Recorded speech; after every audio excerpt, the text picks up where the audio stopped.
ঢাকা বিভাগের ফরিদপুর, কিশোরগঞ্জ ও টাঙ্গাইলের ৮ উপজেলার নবনির্বাচিত চেয়ারম্যান, ভাইস চেয়ারম্যান ও মহিলা ভাইস চেয়ারম্যানরা শপথ নিলেন আজ বেলা ১১টায় ঢাকা বিভাগীয় কমিশনারের কার্যালয়ের সভাকক্ষে তাদের শপথ বাক্য পাঠ করান বিভাগীয় কমিশনার মোহাম্মদ সাবিরুল ইসলাম।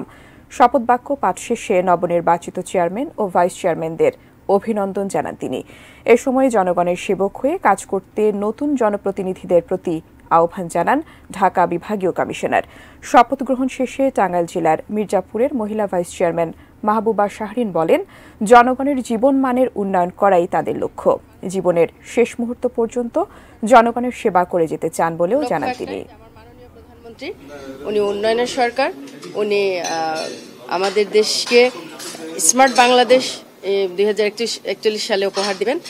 তো ইনশাল্লাহ আমরা তার হাতকে শক্তিশালী করার জন্য, আমি বাংলাদেশ মহিলা আওয়ামী লীগের কেন্দ্রীয় সদস্য, আমার মাননীয় প্রধানমন্ত্রীর হাতকে শক্তিশালী করার জন্য আমি যতদূর যেইভাবে কাজ করা যায় সৎ এবং নিষ্ঠার সাথে আমি সেভাবে কাজ করব।